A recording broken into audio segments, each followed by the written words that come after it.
자, 그 앞에 수업이 조금 잘렸죠. 예, 갑자기 그 카메라가 멈춰갖고 잘렸는데 이어서 하도록 하겠습니다. 자, 그래서 카르텔 설명하다가 좀 잘렸어요. 자, 무슨 얘기냐?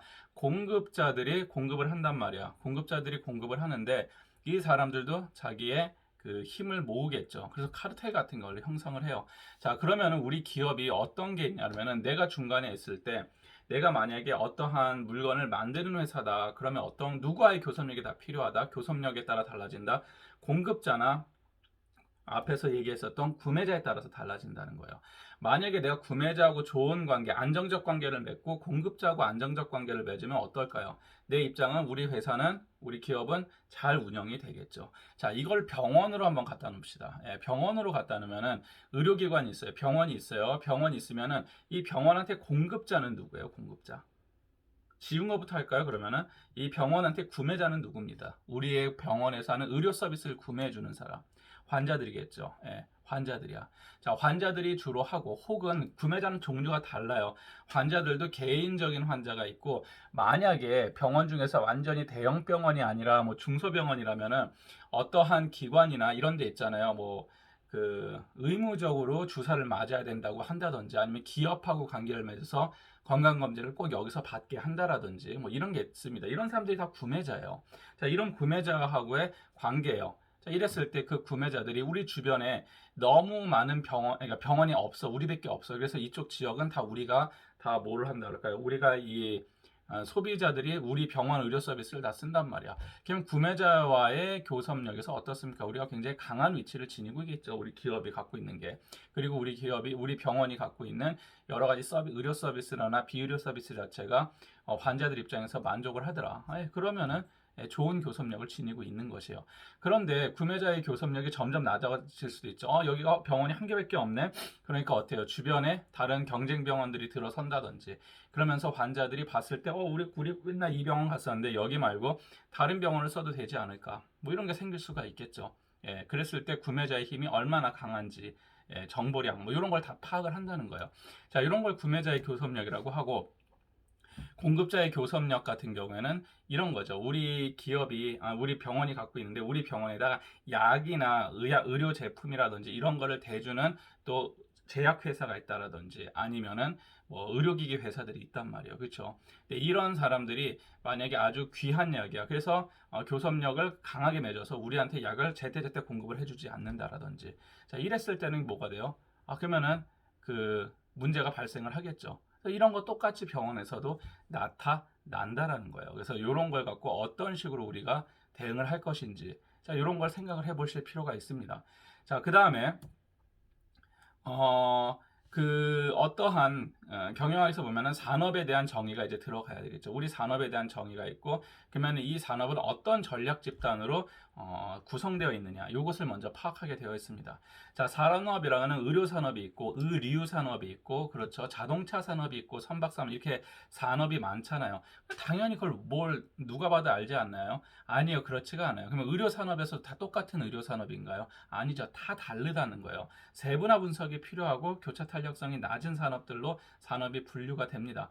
자, 그러면은 세분화 분석 같은 경우는 그 산업을 따지는 거예요. 예를 들면은 의료는 좀 의료기 때문에 완전히 좀 특이한 거니까 좀 빼놓더라도 일반적으로 만약에 의류 시장이다. 의류, 옷에 관련된 것이다. 그러면 옷에 관련된 거는 크게 뭐로 나눠져요? 남성 옷과 여성 옷으로 나눠지죠.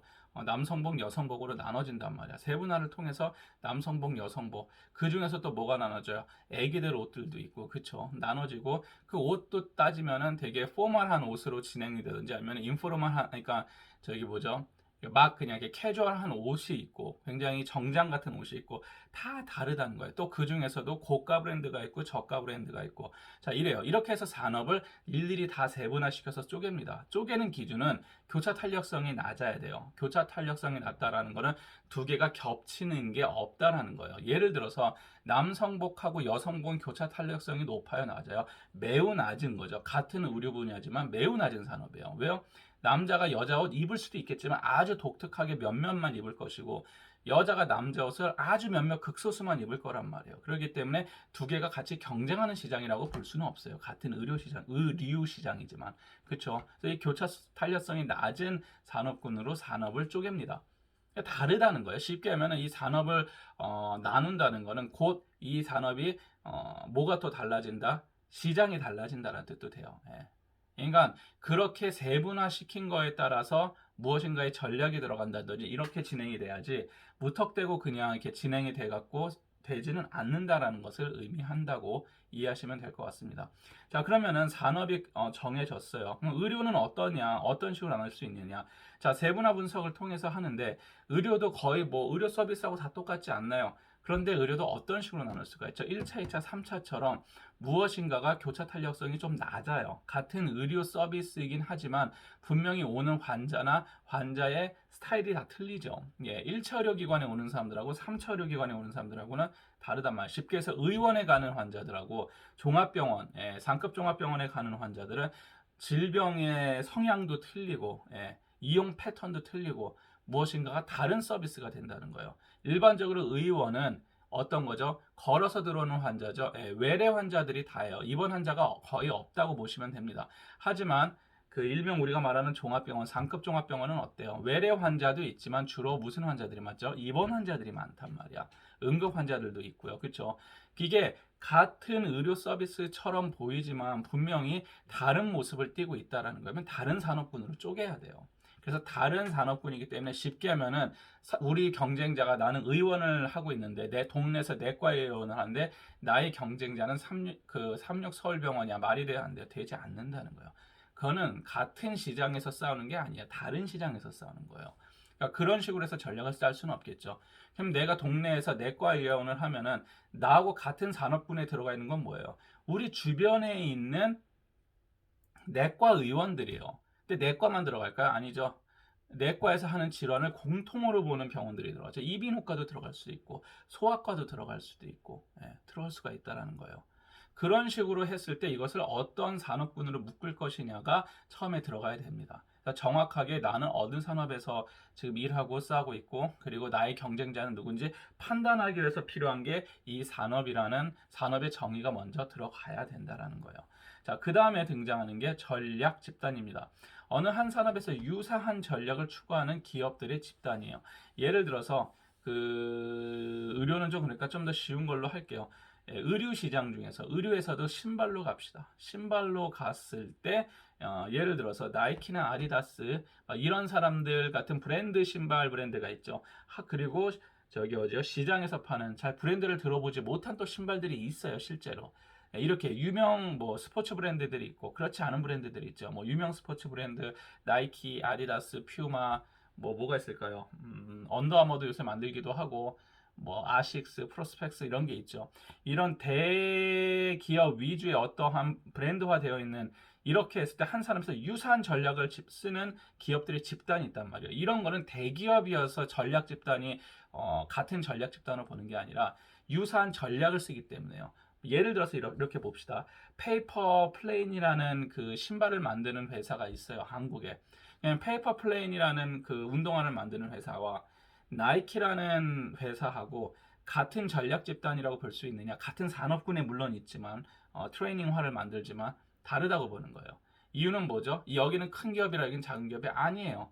추구하는 전략이 기업 전략이 다르기 때문에요. 예를 들어서 나이키나 아디다스 같은 기업들은 주로 어떤 전략을 합니까? 우리는 생산이나 이런 쪽에 포커스를 두기보다는 R&D, 리서치 앤 디자인이죠. 그거하고 마케팅 쪽에 주로 그러한 전략을 추구하는 기업들이란 말이에요. 반면에 페이퍼 플레인이라든지 뭐 여러분들이 들어보지 못한 기업들은 뭐예요? 원가를 낮춰갖고 제조 단가를 낮춰서 생산에 포커스를 둔 거예요. 그러니까 생산 전략, 생산에서 원가를 낮추면서 이제 광고나 이런 건 줄여가면서 마케팅 수단을 최대한 나가는 비용을 줄이면서 저렴한 가격에 단가를 낮춰서 파는 이러한 전략을 추구하는 기업들이라는 거죠. 그래서 같은 산업군에 속해 있지만 전략 집단은 분명히 다르게 나눠져 있다는 거예요. 같은 신발을 만드는 회사지만 물론 병원은 국가나 이런 데서 이제 하는 그거 자체가 달라요. 하지만 이제 만약에 수가 체계로 운영되지 않은 성형외과를 기준으로 한번 본다고 칩시다. 혹은 성형외과보다 좀 더 쉽게 피부과를 대상으로 본다고 했을 때 피부과도 여러 가지 피부과가 같은 산업군에 들어가 있어요. 같은 산업에 있지만 유사한 전략을 추구하는 피부과들이 있고 그렇지 않은 전략을 쓰는 피부과들이 있어요.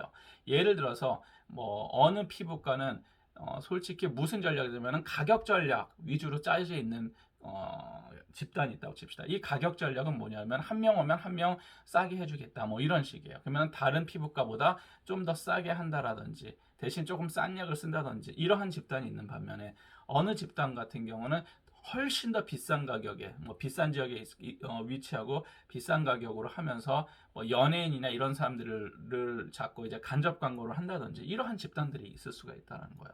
그러면 이 집단은 어떻게 돼요? 같은 산업군 내에 있지만 다른 모습의 전략 집단이다라고 여러분들이 그러니까 이해하시면 될 것 같습니다. 그러면 산업의 정의와 전략 집단이 왜 필요하냐 그러면은 같은 산업을 일단 나눠 놓으면 무엇이 되냐면은 내가 들어가 있는 산업이 명확하게 인지가 되고 그렇다면은 나는 나의 경쟁자는 누군지 내가 누구랑 경쟁해서 이길 것인지 왜 경쟁이 중요하냐면은 쉽게 생각하시면 이렇게 생각하시면 돼요. 여러분들이 스타벅스 사장인데 스타벅스 사장이 우리가 그 유니클로하고 경쟁한다 말이 됩니까? 말이 안 되죠. 완전히 다른 산업군이잖아요. 만약에 스타벅스 사장이 나는 그 무슨 뭐죠? 캔커피 회사하고 맥심하고 그 경쟁을 한다. 할 수도 있어요. 잠재적 그 경쟁자로서 할 수도 있겠지만 직접적 경쟁자는 아니라는 거예요. 자기들한테. 그러니까 같은 커피 시장이어도 무엇인가 완제품을 만들어서 이렇게 패킹되어 있는 걸 파는 데하고 물론 스타벅스가 글로 진출을 했죠. 하지만 만약에 커피를 그 자리에서 로스팅해서 파는 거하고는 같은 커피 산업인처럼 보이지만 분명히 다른 산업이에요. 그러면 뭐가 이루어진다는 거죠? 내가 이 산업에서 나의 경쟁자를 명확하게 인지를 하면 뭐가 됩니까? 결국은 경영이라는 건 단순해요. 그 산업군 내에서 내 경쟁자를 꺾고 내가 1등이 되는 거예요. 그게 목적이에요. 그러면서 거기에 대한 뭘 갖고 오는 거예요? 그 시장에 대한 파일을 내가 최대한 많이 먹는 거. 이게 경쟁에서 성공하는 거고 경영학에서 성공하는 거예요. 굉장히 심플해요, 원래. 목적성 자체는. 자, 단순하게 생각해 봅시다. 자동차 기업. 현대자동차의 경쟁 기업이 아시아나항공이나 대한항공일까요? 장기적으로 그 잠재적 경쟁자라는 걸 갖고 들어오면 그럴 수도 있어요. 이동수단이라는 게 교통수단이라는 거. 예를 들어서 뭐 기차가 발달할수록 버스 이용률이 떨어진다든지 뭐 이런 식으로 접근을 할 수도 있지만 직접적으로 시장에서는 현대자동차의 경쟁자는 포드라든지 뭐 예를 들어서 포드 뭐 도요타 아니면은 뭐 쉐보레 닛산 뭐 이런 회사일 확률이 높단 말이에요. 전 세계 시장으로 봤을 때. 그러면 뭐가 된다는 거예요? 산업이 나눠지잖아요. 이렇게 쭉쭉쭉쭉 나눠졌을 때 자동차 시장에서도 완성차 시장에서 우리는 완성차 시장이라는 거에서 우리는 프리미엄 브랜드가 아니라 그냥 일반적인 제너럴한 브랜드 회사다라고 접근을 하면은 그 범위에서 내가 내 경쟁자를 이기면 우리는 성공하는 거예요. 그러니까 그런 식으로 진행이 된다는 거예요. 그랬을 때 그쪽 시장에서는 어떤 전략을 추구하는 집단이 메인을 이루고 있고 그 전략 집단을 그쪽 특징에 따라서 전략 집단의 성향도 달라진다라는 거겠죠. 자, 그래서 그러한 것들을 여러분들이 이해하시면 될 것 같습니다. 자, 다음에 등장하는 게 기업의 이제 내부 환경 분석에 대해 들어가면 돼요. 자, 앞에서 얘기했었던 거는 주로 기업의 외부 환경에 관련된 얘기를 했었어요. 쭉 보시면 어디서부터가 이제 그 얘기를 했냐면은 뭐 외부 환경 분석했을 때 경제적, 기술적, 사회적, 뭐 정부와의 관계, 공급자와의 관계, 고객과의 관계. 자, 고객과의 관계는 뭐예요? 내 것을 구매자에 대한 거죠. 구매자의 관계를 앞에서 얘기했었던 거고, 자, 거래 관계, 경쟁 기업들 간의 경쟁 관계, 그 얘기를 지금까지 쭉 한 거예요. 기업의 외부 환경을 분석하는 거예요. 우리 병원이 있어, 우리 의료기관이 있어. 전 세계로 나갔을 때 경제적 환경, 기술적 환경, 사회적 환경, 그러면 그 지역 정부와의 관계, 공급자와의 거래 관계, 나한테 무엇인가 원료를 대주는 공급자와의 거래 관계, 고객들과의 관계. 쉽게 하면은 뭐예요? 내 거를 써주는 사람은 구매자라 해서 구매자와의 거래관계, 구매자와의 교섭력 이 얘기를 하고 있는 거고, 경쟁 기업들 간의 경쟁 관계는 아까 지금 바로 뒤에 얘기했었던 것처럼 산업 구조를 분석하는 거. 그러니까 산업이라는 거에 정의를 내리고 전략 집단을 나눠보는 것. 요거예요. 요 내용이 뒤에 쭉 나간 거예요. 그래서 뭐 산업구조 분석이라는 구체적인 이런 걸 써서 기존 기업과의 경쟁을 한번 보는 것이고, 기존 기업과의 경쟁이 뭡니까? 경쟁 기업들 간의 경쟁 관계에 관련된 것이죠. 자, 그리고 기존 기업들의 경쟁 양상은 뭐 이렇게 자세히 얘기했었고, 그 다음에 대체제와의 경쟁에 대해서도 얘기를 했었고, 이것도 역시 앞에서 얘기했었던 뭐 대체제, 뭐 경쟁 기업들 말고 뭐가 될까요? 이런 게 있죠. 대체제는 사회적 환경이라든지 뭐 이런 게 변했을 때, 경제적 환경이 변했을 때 대체제와의 관련된 얘기를 했었고, 구매자의 교섭력, 고객이 어떤 식으로 하냐, 공급자의 교섭력, 산업 정의와 전략 집단 까지 얘기를 했었습니다. 그래서 이 얘기했었던 거는 자, 외부에 관련된 얘기다라고 보시면 될 것 같아요. 외부.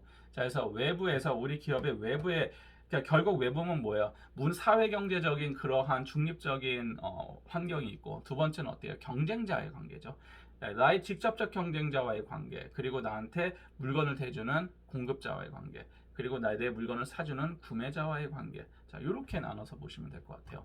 자, 그러면 지금은 이제 그러면은 이제 외부를 봤어. 그럼 이제 내부적인 걸 봐야죠. 우리 기업의 내부적인 걸 보는 거예요. 병원으로 치면 우리 병원의 외부적인 여러 가지 관계. 우리 삼육서울병원이 있으면은 사회적 환경이 어떻게 변하냐, 문화적 환경이 어떻게 변하냐, 정부의 관계가 어떻게 변하고 있느냐. 거기다가 뭐가 돼요? 우리 병원한테 약이라든지 의료기기를 대주는 공급자들하고의 관계는 어떤 것이고, 우리의 거를 서비스를 이용해주는 고객과의 관계는 어떤 것이고, 그리고 우리의 직접적 경쟁자는 누구라고 생각했을 때 고대병원이나 만약에 경희대병원이 같은 산업의 전략 집단 안에 들어가 있다면 이들과의 관계는 어떤 것인지, 그것을 먼저 파악을 해야 된다는 거예요. 자, 그 다음에 등장하는 거 내부 환경 분석. 자, 기업의 경영 자원 분석이라고 보시면 돼요. 우리 기업, 내가 갖고 있는 내 힘을 내가 파악을 하는 거예요. 내 자원을 파악을 하는 겁니다. 쉽게 해서 뭐가 얼만큼 있고 얼만큼 있고 얼만큼 있고, 이거와 똑같아요. 그래서 기업의 경영 자원 분석이라고 얘기하는데, 이 경영 자원은 크게 세 가지로 나옵니다. 자, 유형 자원과 무형 자원과 인적 자원으로 나눠져 있어요. 자, 그래서 인적 자원을 무형 자원에다 집어넣는 사람들도 있는데, 요즘 이제 현대 경영학에서는 인적 자원을 좀 따로 떼서 얘기를 해요. 왜냐면 무형 자원도 종류가 되게 많거든요. 그 중에서 인적 자원은 조금 다르더라. 인간이 들어가기 때문에 다르더라라고 얘기를 합니다. 그래서 인적 자원을 좀 따로 떼어놓고 얘기를 하는데, 자, 유형 자원은 여러분들이 알다시피 그냥 눈에 보이는 거예요. 건물, 그러니까 쉽게 해서 뭐죠? 부동산이라 그러죠. 건물이라든지 우리 병원이나 우리 기업이 갖고 있는 차량이라든지 아니면 설비라든지 기계 설비라든지 아니면 뭐 이런 거라든지 이런 게 다 유형 자원입니다. 자, 무형 자원은 뭐가 될까요? 우리 기업이나 우리 병원이 갖고 있는 어떻게 보면은 그 뭐 브랜드라든지 이런 것도 무형자예요. 갖고 있는 브랜드 이미지, 브랜드 이미지, 그리고 뭐가 돼요? 동산, 움직이는 그 돈들이죠. 예를 들어서 우리가 이 돈을 번들 어디다가 투자를 해놓는다든지, 이런 거라든지 뭐 이러한 것들, 동산들, 그러니까 부동산 말고 동산들, 이런 것들이 이제 무형 자원에 들어가겠죠. 아주 다양해요. 자, 인적 자원이라는 거는 일반적으로 사람 자원이에요. 그래서 무엇을 갖고 체크를 하냐 그러면은 체화된 숙련된 경험이라 그래요. 체화라는 거는 몸에 익혀졌다는 뜻입니다. 그래서 얼마나 숙련된 노동자들이 있느냐. 그러니까 이렇게 신참들이 아니라 고참들이 있느냐 이 뜻이에요. 얼마나 그 일이 익숙해져 있느냐. 그래서 처음 들어온 신입사원들은 이 신입사원들이 해낼 수 있는 그 생산력이 10이라 그러면은 오랜 시간 그 일을 했었던 사람은 대략 30에서 많게는 50까지 생산력이 올라요. 그래서 3배에서 5배의 생산력을 낼 수 있다는 거예요. 그러면은 월급은 만약에 1.5배 주고 이 사람이 3배 생산력이 있으면 훨씬 더 유용하겠죠. 그것처럼 기업에서는 이 인적 자원에서 숙련된 인적 자원을 유지하고 싶어 해요. 그래서 현대 경영 이런 거 갈수록 뭘 합니까? 신입사원 잘 안 뽑으려고 그러죠. 뭘 하죠? 경력사원 위주로 진행이 된다라는 거예요. 왜요? 경력사원이 인적 자원 측면에서는 훨씬 더 체화된 숙련자예요. 그리고 두 번째 뭐예요? 특별하게 교육하는데 시간이 많이 안 들어간다는 거예요. 그쪽 어느 정도 있었으면은 그 일을 거의 대충 할 줄 안다라는 기준점을 갖고 뽑는다는 거죠. 그래서 신입사원 들어가는 게 굉장히 쉽지가 않습니다. 그래서 제가 여러분들한테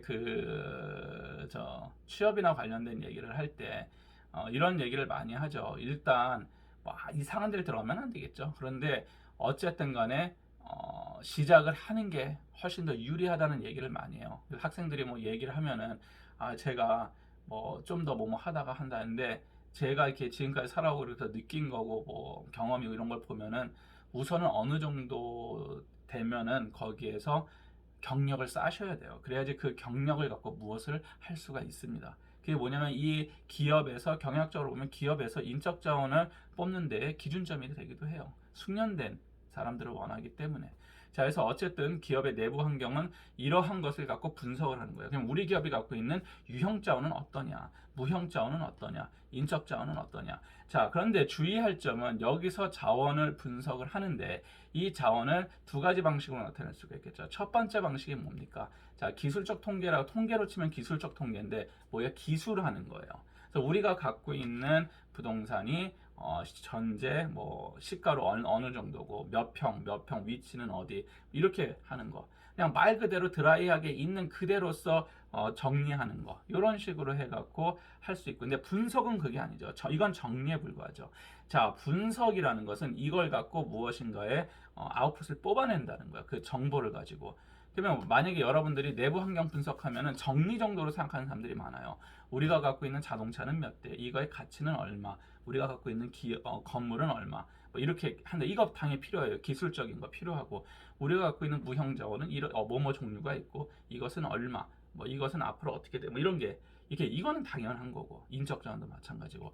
자, 그러면 여기서 내부 환경 분석이라는 거는 기업의 경영 자원을 어떤 식으로 분석을 하는 거냐 그러면은 자. 이렇게 보시면 돼요. 기업의 핵심 역량을 파악하기 위해서 하는 거예요. 이 핵심 역량은 뭐죠? 독보적인 역량이에요. 근데 여기에 꼭 들어가야 될 조건이 있죠. 뭐예요? 경쟁 기업. 쉽게 해서 기업의 내부 환경 분석도 결국 뭐가 필히 있어야 된다? 경쟁 기업 대비예요. 경쟁 기업 대비 우리가 갖고 있는 유형 자원은 어느 정도의 역량이 있고 경쟁 기업들 대비 우리의 무형 자원은 어떻고 경쟁 기업들 대비 우리의 인적 자원은 어떻고 이렇게 얘기하는 거예요. 경쟁 기업이 없어버리면은 앞에 있는 내부 분석이 아무 의미가 없다는 거예요. 그냥 기술적 통계는 그냥 말로 해주는 거예요. 아무 의미가 없어요. 그냥 이해만 하는 거예요. 내가 갖고 있는 자원의 수가 이만큼이구나 끝 그거예요. 근데 그게 얼만큼 내가 기업의 핵심 역량으로 작용하고 우리 산업군에서 싸워 나가는데 유리한지 안 한지는 말을 할 수가 없다는 거죠. 분석이 되지 않죠. 그냥 기술만 해놓은 것 뿐이니까. 자, 그러면 이 독보적 역량을 찾기 위해서 하는 건데 경쟁 기업에 비해서 더 잘할 수 있는 활동을 독보적 역량이라고 합니다. 그리고 상대적인 경쟁 능력. 결국 중요한 건 뭐다? 상대적이라는 거예요. 절대적인 게 아니에요. 상대적인 거.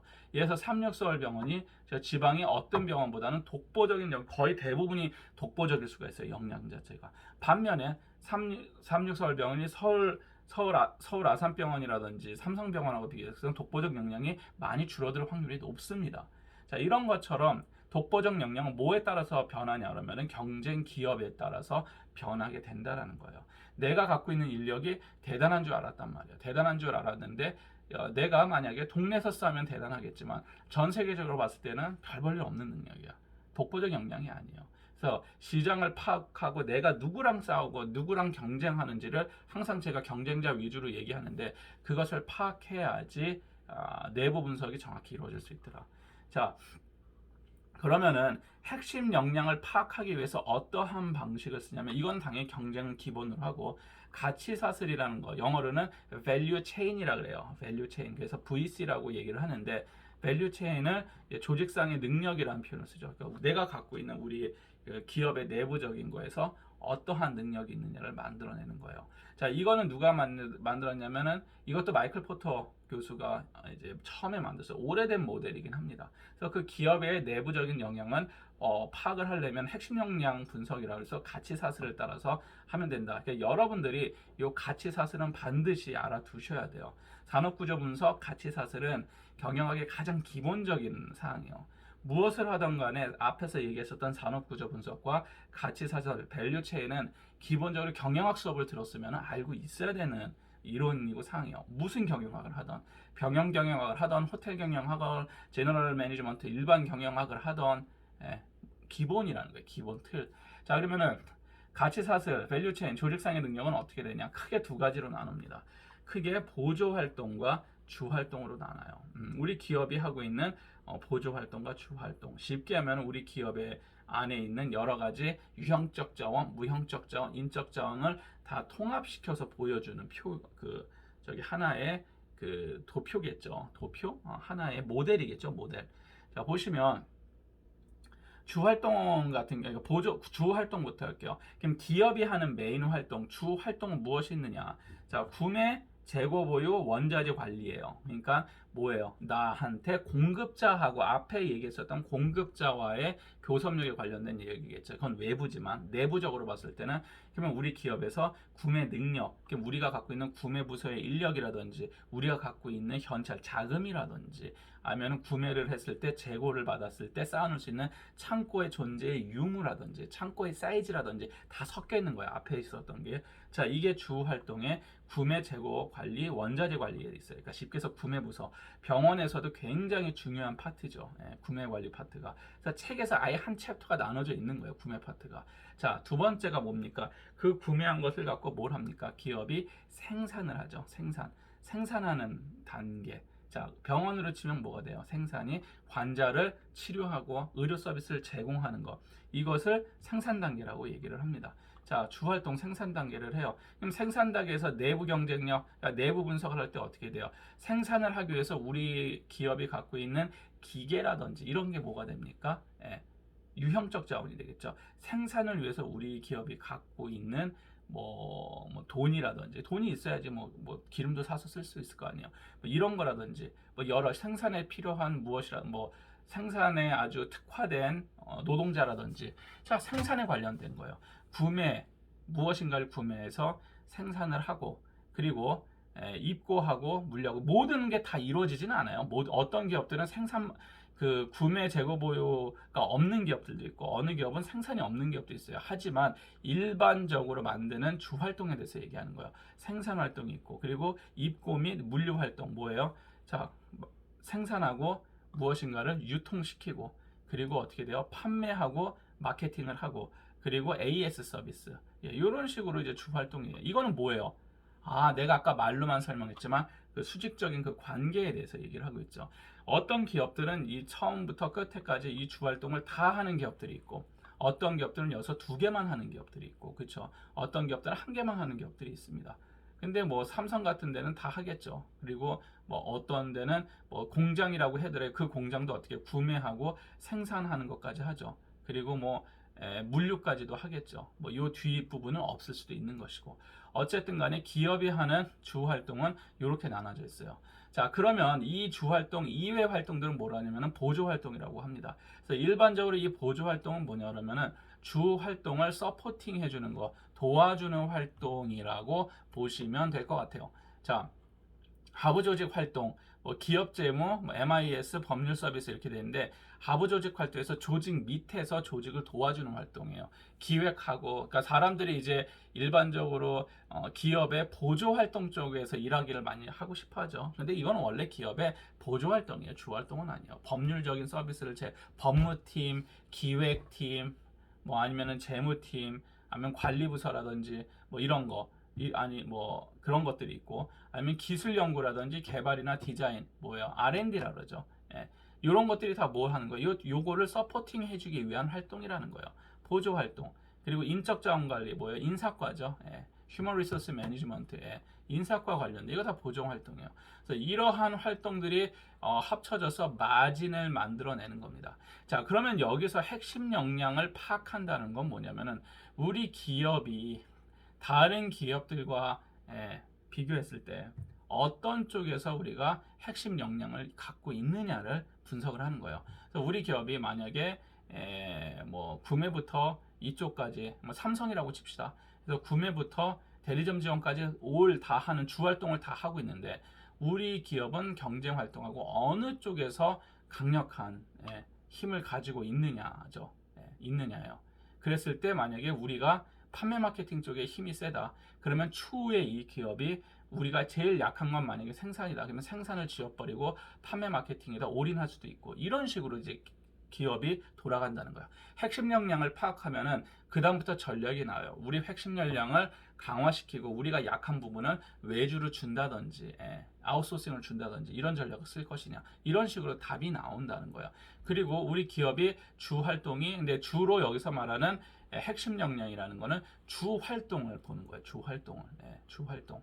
그리고 근데 봤는데 우리는 주 활동에서 강한 게 없어. 우리 보조 활동이 강해. 만약에 기술 연구 개발 디자인 쪽이 강하다. 그러면 이쪽에다가 이제 집중을 하면서 다른 쪽은 조금 더 외조, 아웃소싱을 준다든지 아니면 다른 잘하는 기업과 합친다든지 뭐 여러 가지 방식을 써갖고 경쟁에서 이겨나가는 겁니다. 그래서 결국은 내가 제일 잘하는 게 뭔지를 파악하는 거예요. 핵심 역량 파악이라는 거는 내가 뭘 제일 잘하느냐. 앞에서 얘기했듯이 독보적으로 잘하는 게 뭐냐. 경쟁 기업에 비해서 더 잘할 수 있는 게 뭐고 상대적인 경쟁 능력이 뛰어난 게 무엇이냐. 요걸 보는 겁니다.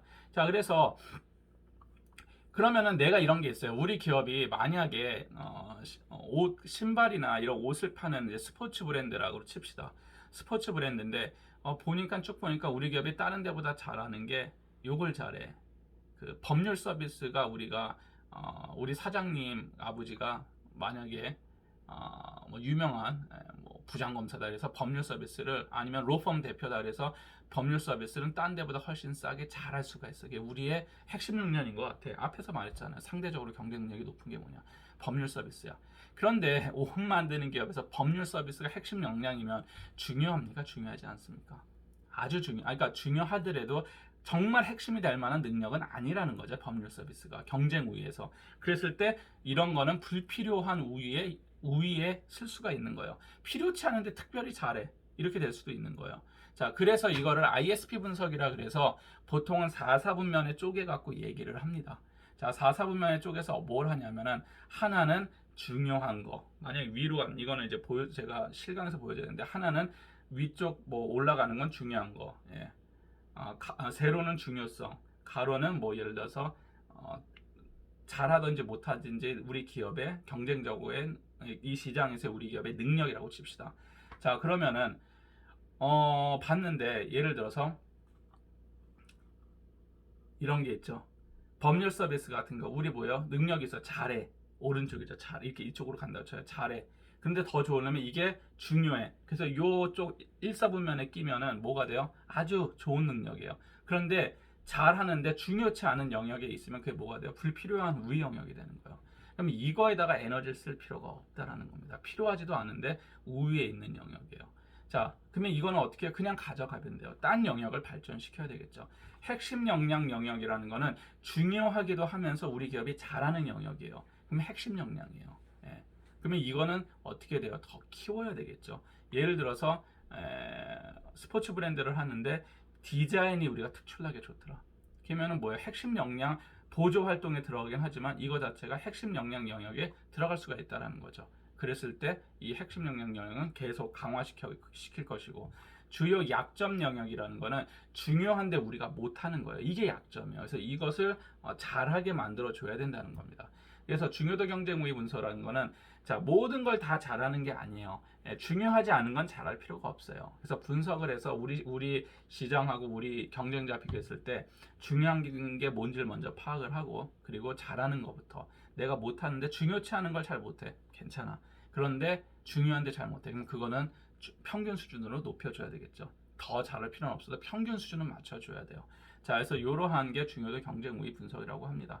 자, 그래서 그러다 보니까 이제 뭐가 이제 나오죠? 그 다음에 주제가 이제 경쟁 전략의 주요 요소라는 게 나옵니다. 그래서 앞에서 얘기했었던 것처럼 마이클 포터의 산업구조 분석이라든지 마이클 포터가 말한 그 밸류 체인이라든지 가치 사슬이라든지 이러한 것들은 무엇을 얘기를 하는 거냐면은 기업의 외부 조건과 내부 조건을 먼저 파악을 하는 거예요. 간단하게 하면은 아주 길게 좀 얘기를 했지만 간단하게 이런 것을 파악을 해요.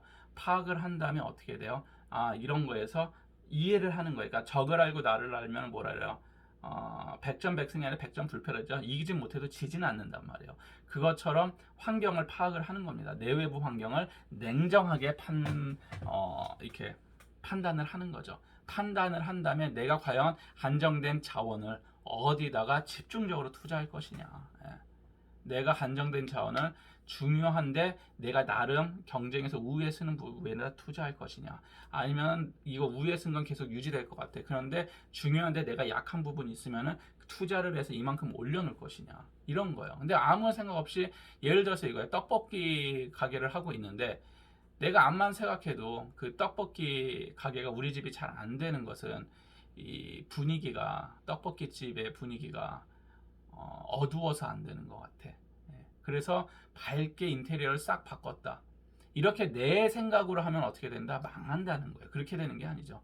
경영학에서는 분석을 해야 돼요.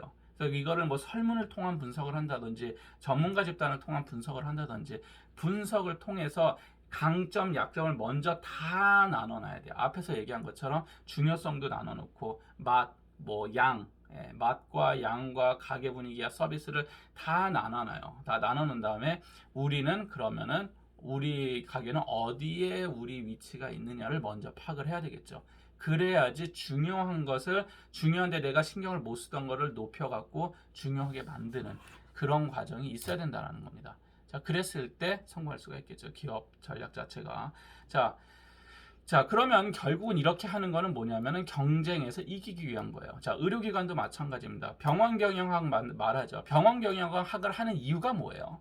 환자들한테 만족을 주기 위해서. 오케이, 환자들한테 만족을 왜 줘요? 그러면 솔직하게 얘기해야 되는 거예요. 돈 벌기 위해서요. 수익률을 높이기 위해서요. 수익률 자체를.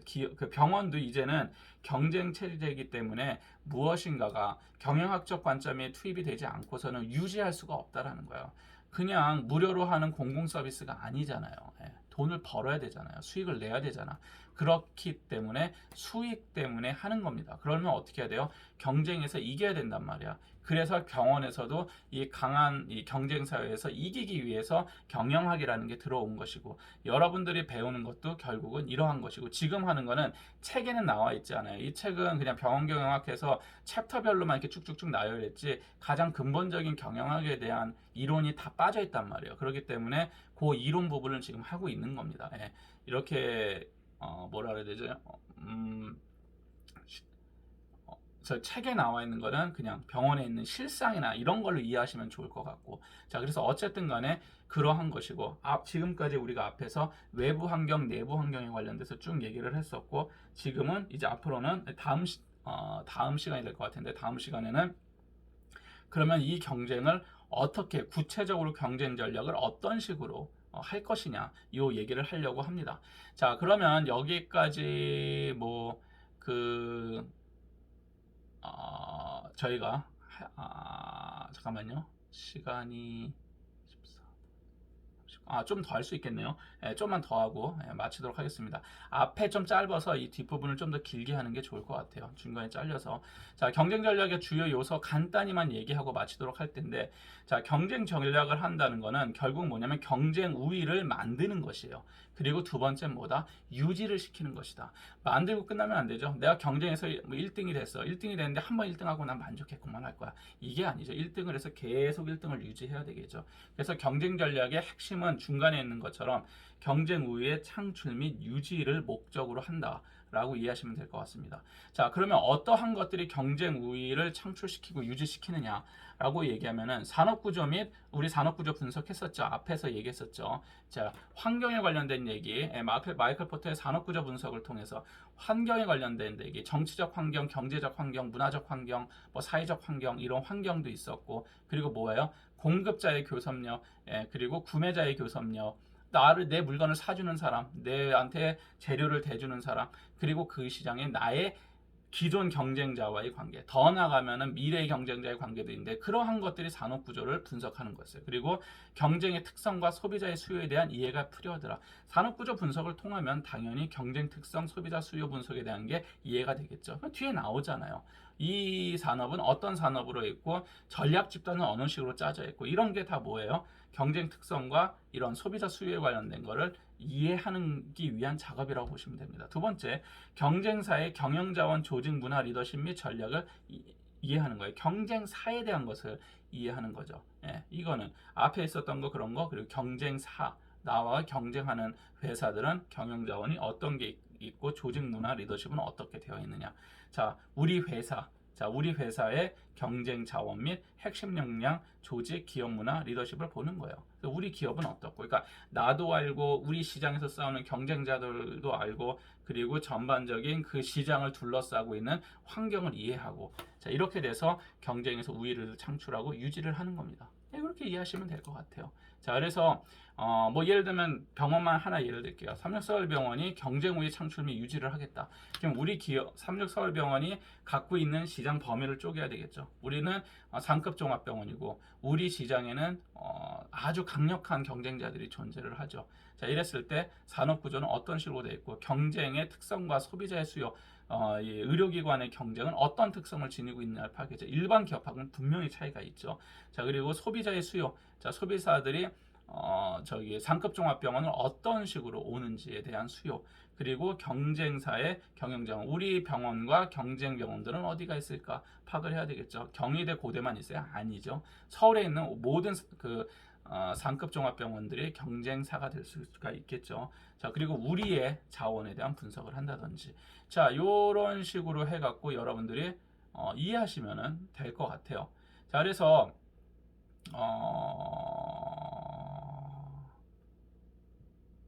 네, 그 경쟁 우위 창출하고 유지에 관련된 거는 이제 뒤에 이제 앞으로 다음 슬라이드에서 훨씬 더 자세히 한번 얘기를 하도록 하겠습니다. 다음 이 방송에서 자, 오늘은 여기까지 하고 다음에 보도록 할게요. 수고하셨습니다.